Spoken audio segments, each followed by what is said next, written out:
warahmatullahi wabarakatuh. Innal hamdalillah nahmaduhu wa nasta'inuhu wa nastaghfiruh wa natubu ilayhi wa na'udzu billahi min shururi anfusina wa min sayyiati a'malina. May yahdihillahu fala mudilla lahu wa may yudlil fala hadiya lahu. Asyhadu an la ilaha illallah wahdahu la syarika lah wa asyhadu anna Muhammadan abduhu wa rasuluh la nabiyya ba'dah. Qala Allah tabaraka wa ta'ala fi kitabil karim, ya ayyuhalladzina amanu taqullaha haqqa tuqatih wa la tamutunna illa wa antum muslimun. Wa qala يا أيها الناس اتقوا ربكم الذي خلقكم من نفس واحدة وخلق منها زوجها وبث منهما رجالا كثيرا ونساء واتقوا الله الذي تساءلون به والأرحام إن الله كان عليكم رقيبا يا أيها الذين آمنوا اتقوا الله وقولوا قولا سديدا يصلح لكم أعمالكم ويغفر لكم ذنوبكم ومن يطع الله ورسوله فقد فاز فوزا عظيما. أما بعد، اللهم علمنا بما ينفعنا وانفعنا بما علمتنا اللهم زدنا علما. Jamaah, ikhwan dan akhwat rahimani wa rahimakumullah.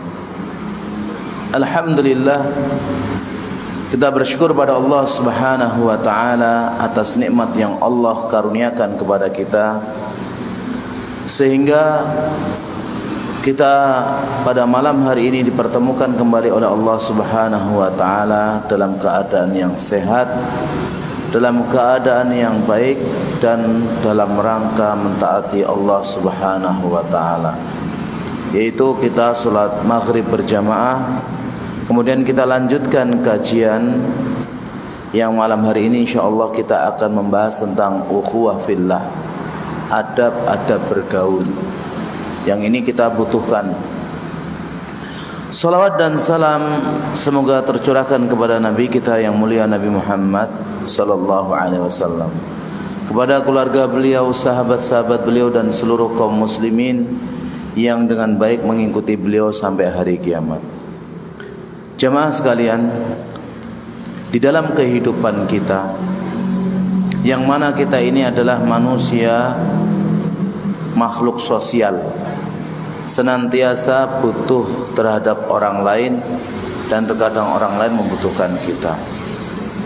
Dalam interaksi sehari-hari, maka dibutuhkan adab-adab yang telah diajarkan dalam kehidupan ini oleh Rasulullah sallallahu alaihi wasallam, sehingga apa yang kita lakukan bergaul dengan orang lain akan mendapatkan pahala di sisi Allah Subhanahu wa taala, akan menimbulkan kecintaan dengan sesama, dan akan membawa kehidupan kita dalam kehidupan yang tenang, damai, dan sejahtera. Oleh karena itu, ingatlah firman Allah Subhanahu wa taala dalam surat Ali Imran ayat 103. Allah Subhanahu wa taala berfirman, "Wadhkuru ni'matallahi 'alaikum." Dan ingatlah nikmat Allah atas kalian. Idz kuntum a'daan, yang sebelumnya kalian itu bermusuhan, fa'allafa baina qulubikum, maka Allah jadikan lembut hati-hati kalian. Fa asbahtum bi ni'matihi ikhwana, maka kalian dengan nikmat-nikmat Allah menjadi saling bersaudara. Maka dalam bergaul sesama seorang muslim, kita harus sesuai dengan apa yang sudah diajarkan oleh baginda kita yang mulia Nabi Muhammad sallallahu alaihi wasallam. Maka mengilmuinya, memahaminya, dan menerapkannya akan menjadikan pergaulan kita, interaksi kita dengan sesama muslim akan menambah keberkahan dan menghasilkan pahala. Adab yang pertama yang hendaknya setiap kita miliki adalah perbaiki niat kita. Niat yang baik, niat yang saleh. Maka niatkan dalam pergaulan kita sesama ikhwah, sama saudara seislam, seiman, ini adalah ibadah. Maka kita berusaha untuk mencintai saudara kita, kita berusaha untuk menolongnya, dan kita ta'awun, tolong menolong dalam kebaikan. Jangan jadikan persaudaraan atau pergaulan kita ini hanya mencari keuntungan dunia. Karena ada sebagian orang dia mau berteman dengan si A yang kaya. Kenapa? Sering mendapatkan cipratan, dapat keuntungan materi. Tapi tak kalah si A ini nanti jatuh miskin, ditinggalkan. Ini salah. Atau berteman maunya dengan si B. Kenapa? Dia punya jabatan, dia punya kedudukan. Kalau berteman dengan dia, nanti banyak urusan kita dimudahkan. Ini juga ada hal yang salah. Tak kala dia sudah pensiun, dijauhi. Atau berteman dengan si C, karena dia memiliki sesuatu kelebihan ini dan itu bisa dimanfaatkan. Ini bukan yang diajarkan dalam syariat Islam. Justru kita diajarkan berteman kepada orang-orang muslim, orang-orang mukmin, cari teman-teman yang baik dan untuk memberikan kebaikan serta mendapatkan kebaikan, terlebih dalam urusan akhirat. Oleh karena itu, adab yang kedua adalah pilihlah teman yang mukmin yang saleh. Pilih teman mukmin yang saleh. Jadi bukan dalam masalah urusan dunia, justru dalam masalah urusan akhirat, dalam masalah urusan din, agama. Sebagaimana ya Rasulullah sallallahu alaihi wasallam katakan di dalam hadis yang sahih diriwayatkan Imam Ahmad, Ibnu Hibban, la tusahib illa mu'minan. Jangan kalian berteman, menjadikan teman akrab, teman dekat sekali, kecuali orang-orang yang mukmin. Kenapa? Karena orang mukmin itu bersaudara. Innamal mu'minuna ikhwatun. Sesungguhnya orang beriman itu bersaudara. Sebagaimana tadi ayat yang sebelumnya surat Ali Imran kita sebutkan, fa asbahtum bi ni'matihi ikhwana. Maka kalian dengan nikmat-nikmat Allah itu menjadi bersaudara. Saudara dijelaskan oleh para ulama, di antaranya Syekh Bakar Abu Zaid, itu ada dua. Ukhuwah tiniyah, persaudaraan karena hubungan tanah, yaitu hubungan nasab. Dan yang kedua ukhuwah diniyah, persaudaraan yang disebabkan karena hubungan agama, satu akidah, satu keyakinan. Dan ukhuwah diniyah ini jauh lebih kuat daripada ukhuwah tiniyah. Ya, persaudaraan yang disebabkan karena din, agama ini lebih kuat daripada sekedar persaudaraan karena nasab. Berapa banyak kita dapati dahulu para sahabat-sahabat Nabi sallallahu alaihi wasallam yang mereka dari kota Mekah menuju ke kota Madinah hijrah, itu tidak membawa rumah, tidak membawa hewan piaraannya, bahkan banyak yang tidak membawa harta benda sama sekali. Namun Rasulullah sallallahu alaihi wasallam persaudarakan antara Muhajirin dan Ansor, sehingga orang-orang Ansor yang sudah mendapatkan saudara orang-orang Muhajirin menawarkan, saya memiliki 2 kebun, yang ini terbaik, yang ini baik, milihlah yang terbaik, maka aku akan berikan kepadamu. Saya memiliki 4 istri atau 3 istri, pilih salah satu dari istriku yang kamu sukai, maka aku akan ceraikan dan jadilah istrimu. Itu luar biasa. Karena persaudaraan dunia itu gini, kalau kita bisa enggak? eman-eman ya. 3 mau nambah 1 malah kasihkan orang. Di zaman itu kuat sekali. Itu luar biasa. Namun orang-orang Muhajirin juga tahu diri. Seperti Abdurrahman bin Auf, sudah, jangan engkau beri aku harta. Tunjukkan mana pasar. Oh, pasar di sana. Datangi di pasar, ambil barang dari sana, jual ke sini, ambil barang dari sini, jual ke sana. Akhirnya beliau kembali lagi jadi saudagar kaya. Itu ya ikhwah, kalau kita ini persaudaraan dibangun dengan dasar din, itu nikmat. Kalau teman kita salah, kita ingatkan. Kalau teman kita bahagia, kita ikut bahagia. Kalau teman sedih, kita ikut sedih. Berbeda dengan yang didasari dengan hubungan masalah dunia saja. Kenapa? Karena kalau orang itu di dunia ini hubungannya kelihatannya kuat, hubungannya erat, hubungannya dekat, tapi hanya masalah dunia, masalah harta, masalah kedudukan, masalah kelompoknya, maka nanti di akhirat dia akan bermusuhan. Semua orang yang saling mencintai, yang saling dekat di dunia, tapi itu didasarkan bukan karena din, semua akan jadi permusuhan. Allah Subhanahu wa taala menjelaskan di dalam surat Az-Zukhruf ayat 67, Al-akhillau yauma idzin ba'dum li ba'din aduwwun illal muttaqin. Orang yang saling cinta, orang yang saling dekat dan erat, nanti pada hari kiamat mereka akan saling menjadi musuh, kecuali orang-orang yang beriman, yang cintanya karena Allah Subhanahu wa ta'ala. Oleh karena itu, adab yang ketiga, jadikan cinta kita, ya persaudaraan kita ini hubbun fillah wa bughdun fillah, mencintai karena Allah dan membenci karena Allah Subhanahu wa ta'ala. Ini penting jemaah. Dan ini yang menjadikan erat hubungan itu benar-benar hubungan karena Allah. Dan orang yang mencintai karena Allah, dalam masalah pergaulan semacam ini, maka dia akan merasakan manisnya keimanan. Sebagaimana Rasulullah sallallahu alaihi wasallam sebutkan di dalam sebuah hadis diriwayatkan Imam Bukhari, salasun man kunna fihi wajada halawatal iman.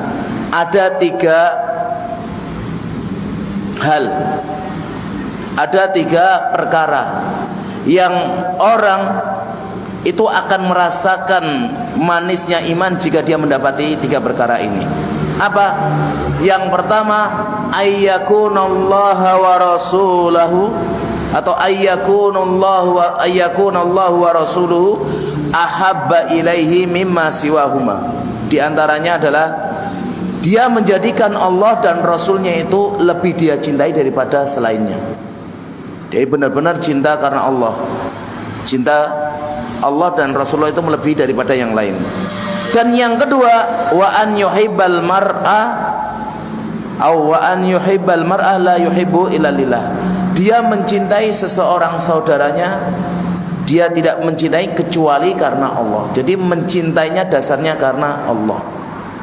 Ini yang akan dirasakan lezatnya, manisnya keimanan.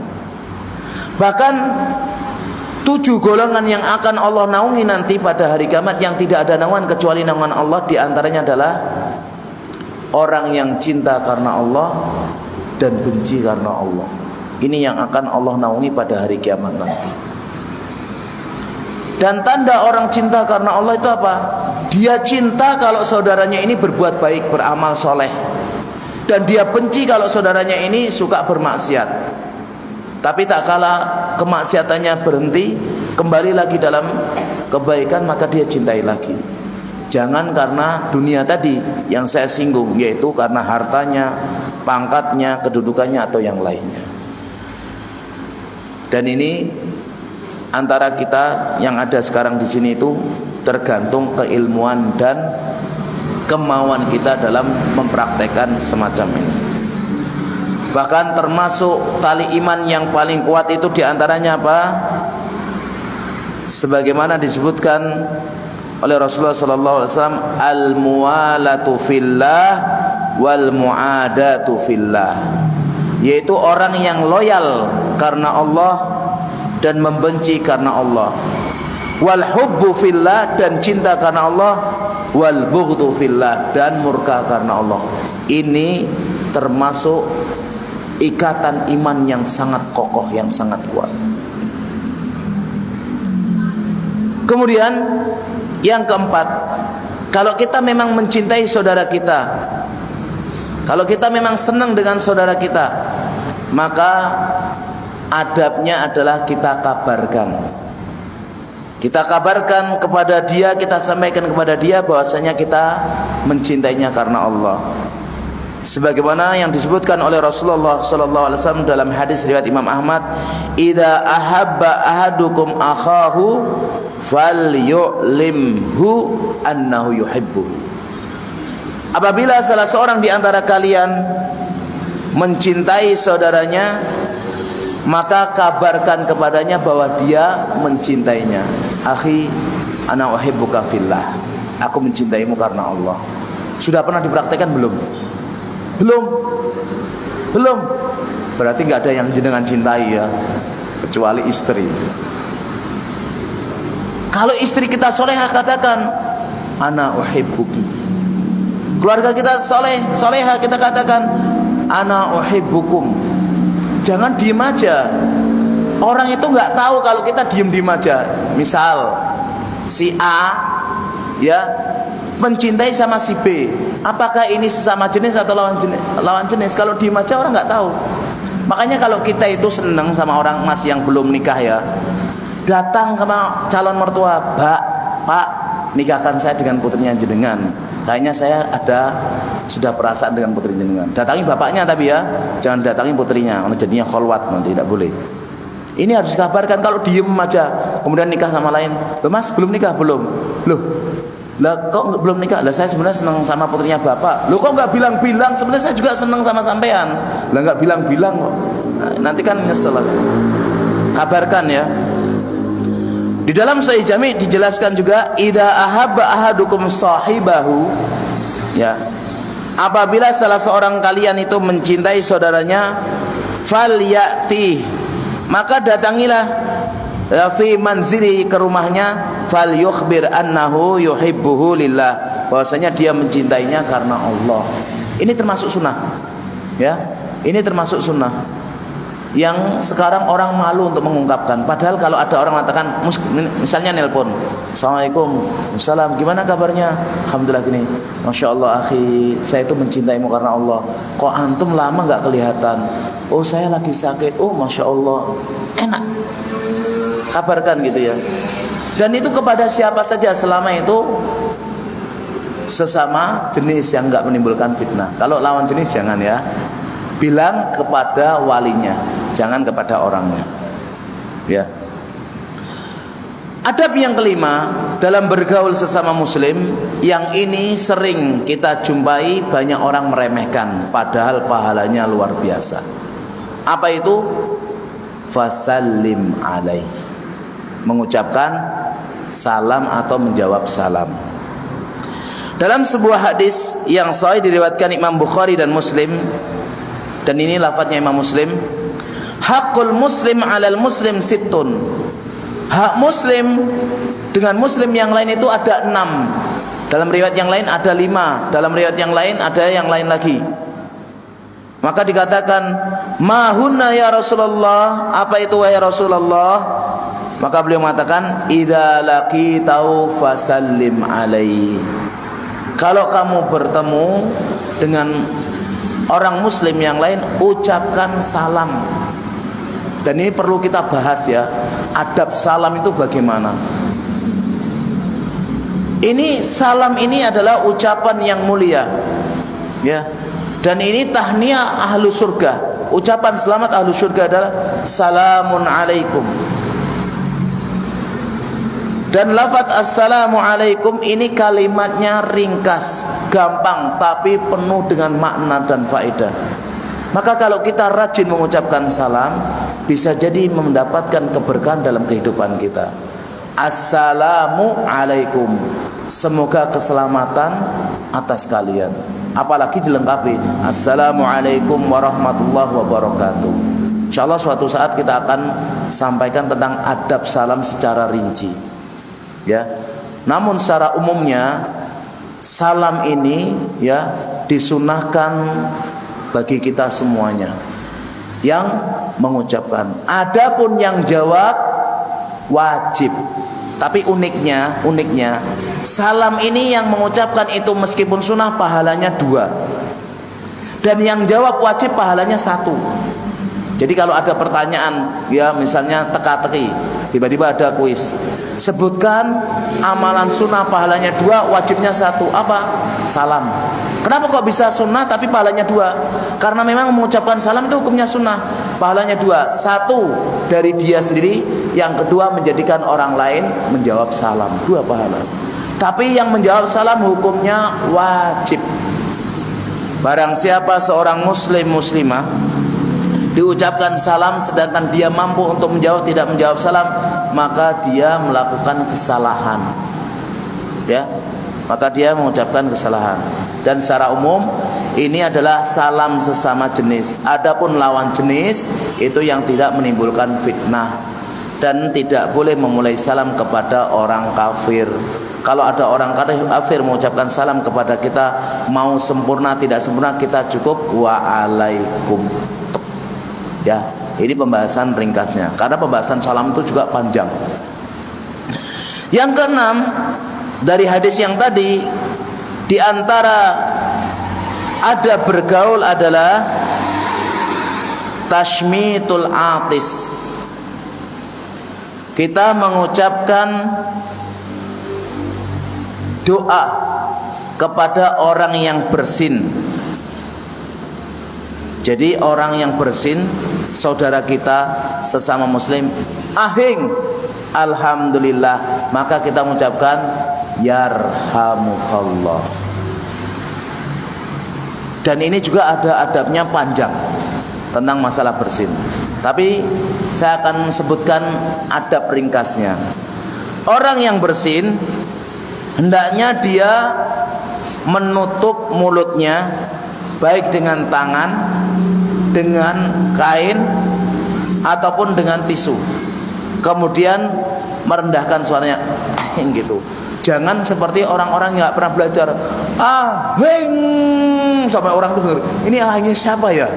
Ada sebagian orang itu kalau wahing gitu ya, wahing, nggak pakai mix sekalian ya di masjid-masjid kayak gitu. Ini nggak sesuai adab. Terus antara adabnya itu orang yang bersin itu nanti mengucapkan hamdalah, yang dengar disunahkan untuk mengucapkan yarhamukallah, dan dia disunahkan untuk membalas yahdikumullah wa yuslih balakum. Ini perlu kita bahas juga tentang adab bagaimana bersin. Ternyata adabnya itu rinci. Tapi ini di luar sholat ya, jangan dilakukan di dalam sholat. Karena ada kejadian sahabat baru masuk Islam, namanya siapa? Muawiyah bin Hakam As-Sulami. Beliau baru masuk Islam, umurnya ya sudah 50-an ya, atau 50 kurang. Ada sahabatnya yang ahing sholat, alhamdulillah, malah dia lihat yarhamukallah. Oh, itu rame.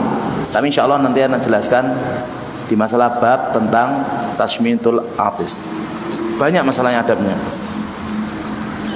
Kemudian yang ketujuh, di antara adab bergaul adalah iyadatul marid. Menjenguk kalau kita tahu ada saudara kita yang sakit.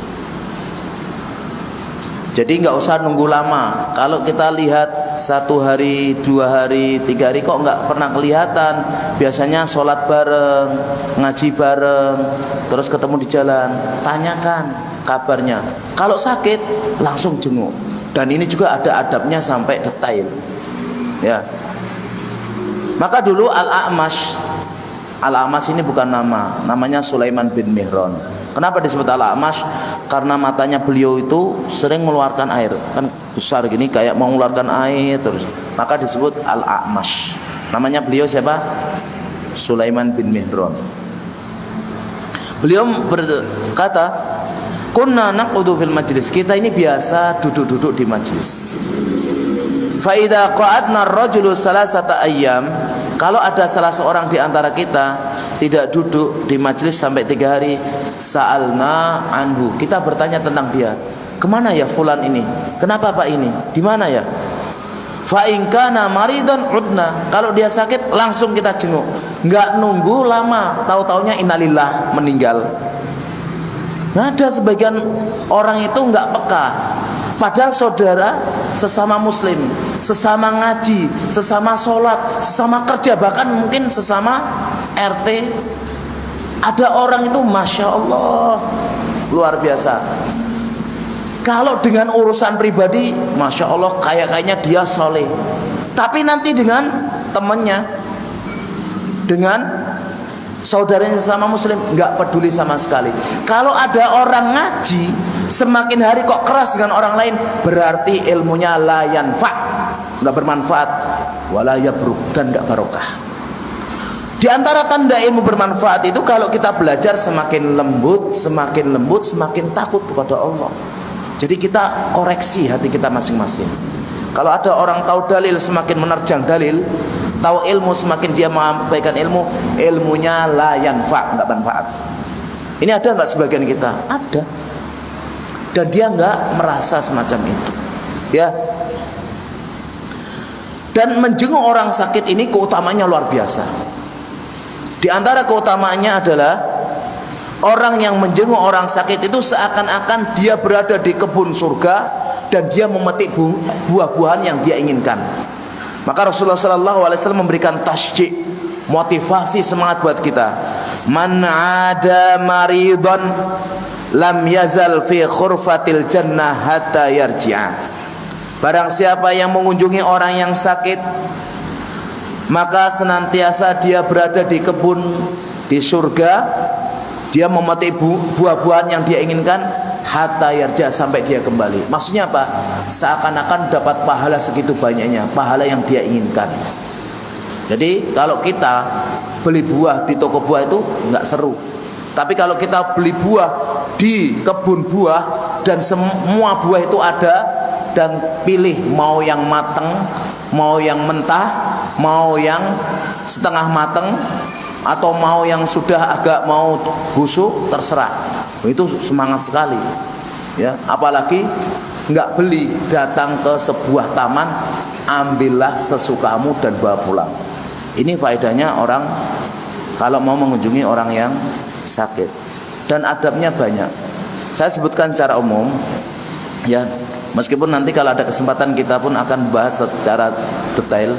Kalau menjenguk orang sakit, tolong cari waktu yang pas. Jangan asal-asalan ya. Ini banyak orang jenguk orang sakit, tak kalah dia pas baru istirahat, tok tok tok, wah tambah sakit ya. Ya. Jangan jenguk habis duhur. Jangan jenguk habis isya. Jangan jenguk habis subuh. Ini secara umum aja. Yang kedua, tanyakan keadaannya. Apa kebutuhannya sudah. Jangan diajak ngobrol ke sana kemari, akhirnya nggak pulang-pulang, bikin sakit lagi.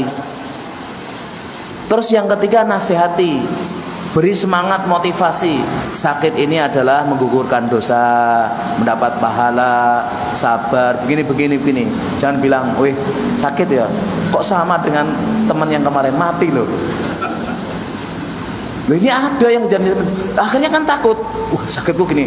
Orang yang takut semacam itu ndang cepat nyusul. Ya.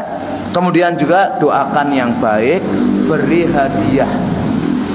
Dan hadiah memberi sesuatu orang sakit itu nggak harus duit, nggak harus buah. Kalau ngasih uang bagus, kasih makanan bagus. Kadang ada orang sakit itu membutuhkan yang lain, tenaga, ya, membutuhkan apa? Mungkin bacaan-bacaan yang menyemangati. Mungkin apa? Kita tanyakan, maka kita bawa sesuatu. Jangan datang ke orang sakit nggak bawa apa-apa, makanan. Sakit ya? Kok nggak ada yang dimakan? Oh, tak makan semuanya, terus pulang. Subhanallah, ya. Dan jangan lupa kalau menjenguk orang sakit, terutama yang dia biasanya sakit agak parah, tapi secara umum kasih nasihat untuk jangan meninggalkan sholat.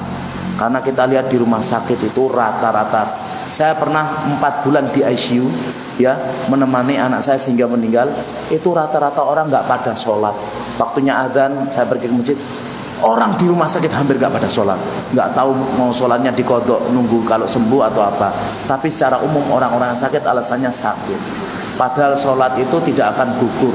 Meskipun kondisi tsunami, meskipun perang, meskipun sakit, selama masih bisa melek, masih bisa untuk hidup, maka dia tidak ada, ya, gugur sholat, nggak ada. Ini orang bisa meninggalkan. Insyaallah kalau ada waktunya kita akan bahas detail. Yang ke-8, ijabatud da'i. Ini ada bergaul, ya. Kalau kita ini diundang oleh saudara kita, maka kita datang kalau kita mampu.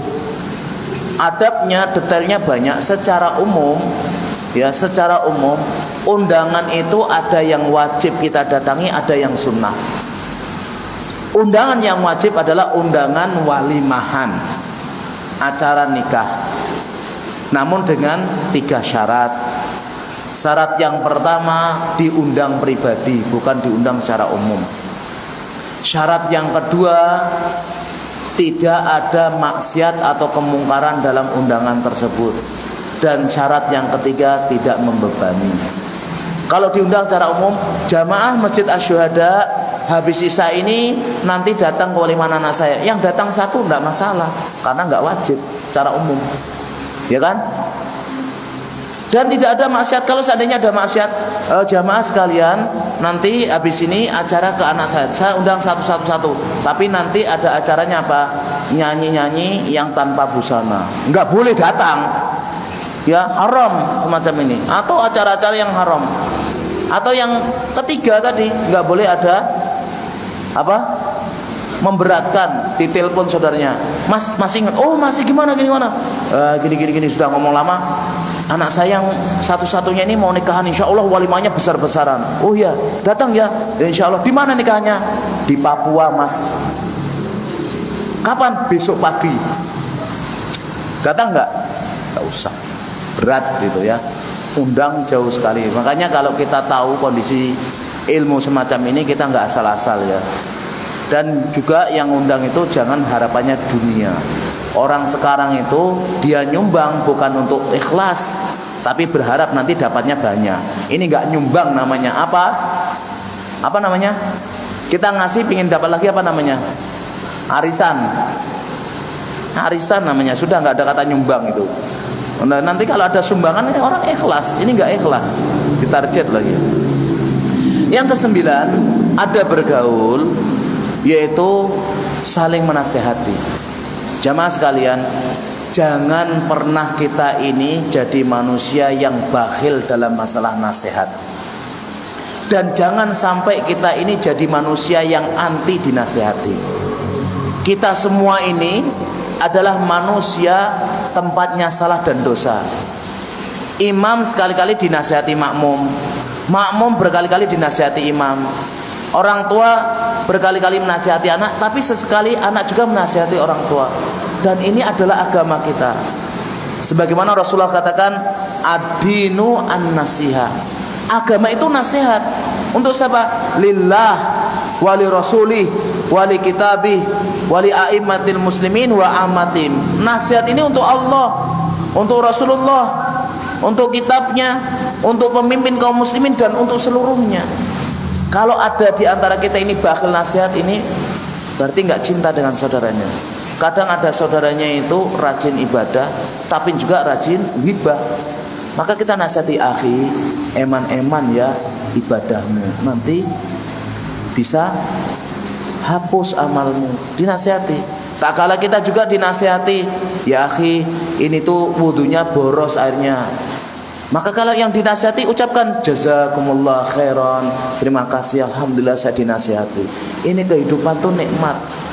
Tapi saya lihat orang sekarang tuh malas menasihati dan anti nasihat. Ya apa enggak?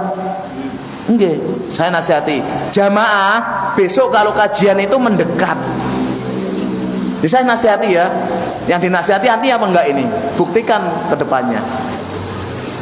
Kenapa? Dalam masalah majelis ilmu diajari oleh Jibril alaihissalam. Jibril itu mengajarkan banyak hal dalam hadis Jibril. Hadis yang kedua dalam Arba'in Nawawi. Beliau pakai baju yang bersih, rambutnya rapi, datang kepada Rasulullah sampai menempelkan lutut beliau ke lutut ke Nabi SAW. Kemudian bertanya, ya Muhammad, akhbirni anil Islam. Jadi kalau sahabat itu, kalau Rasulullah mengucapkan sebuah kalimat untuk nasihat, pada mendekat, diem, nggak menjauh ke sana. Bolehlah kalau sudah umurnya di atas 70. Ada yang sudah 70? Boleh, saya bolehkan. Kenapa? Di atasnya Nabi. Kalau 60 ke bawah nggak boleh, karena Nabi meninggal 63. Kalau sudah 63 saya bolehkan juga, karena dekat lagi. Ya, umur kita itu antara 60-70. Rasul mengatakan a'mari ummati baina sittin wa sab'in. Kalau sudah 60 siap-siap, 70 lebih siap-siap lagi, 80 super siap-siap. Meskipun nanti ada yang 40 sudah meninggal dunia, tapi ini kita harus siap-siap. Nah, ini kasih nasihat ya jamaah ya. Jangan sampai di antara kita ini malas untuk memberikan nasihat. Kita ini, jiwa kita ini sering lalai, sering lupa. Ya. Kadang atasan itu melakukan kesalahan.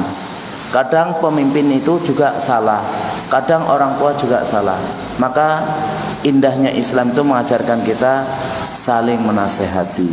Jangan males, ya. Jangan kita merasa orang yang maksum. Tidak ada yang maksum. Kalau kita lihat kehidupan para sahabat, mereka juga ada yang salah, ada yang keliru, tapi mereka gampang rujuk. Pernah dengar gak ada sahabat itu, pemuda masih gagah-gagahnya, lihat perempuan gak kuat, datangi, deketi, langsung dicium, udah, dan ngomong pada Rasul, ya Rasul, tadi saya nyium perempuan. Tapi gak dimarahi sama Nabi. Kenapa? Jujur. Ya sudah, sholat yang bagus, ya, sholat yang bagus, kerjakan amal yang baik, maka itu bisa menghapuskan dosa-dosa kecil. Mencium itu dosa enggak? Dosa enggak mencium orang yang ajnabi? Dosa enggak? Dosa, tapi dosanya kecil. Lebih besar dengan dosa riba, membunuh, riba, dosanya besaran itu. Wah, kalau gitu saya nyoba, enggak boleh. Ya. Ini jamaah ya, saling nasihati. Dan adab nasihat juga banyak rinciannya. Nomor 10, tahadu. Salinglah kalian memberi hadiah. Meskipun itu barang yang remeh, meskipun itu sesuatu yang sudah dimiliki saudara kita. Jangan kita bakhil terhadap hadiah. Kalau kita ingin kita saling mencintai, Rasulullah mengatakan tahadu tahabu. Salinglah kalian memberi hadiah, niscaya kalian saling mencintai. Wa tadhabu syahna, dan menghilangkan rasa bakhil, pelit, medit, kedekut, cetil, ya apa bahasanya. Karena jiwa kita itu biasanya semacam itu. Dan di hadis yang lain Rasulullah mengatakan tahadu, salinglah memberi hadiah, fa innal hadiyah tudhibu warohas sadri. Karena hadiah itu bisa menghilangkan sesak yang ada di dada.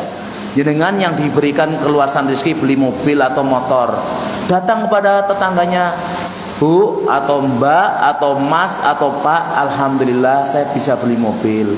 Ini ada rezeki sedikit buat jenengan. Berapa? Ya buka, ternyata 500. Enggak apa-apa, kasih tetangganya. Senang enggak tetangganya?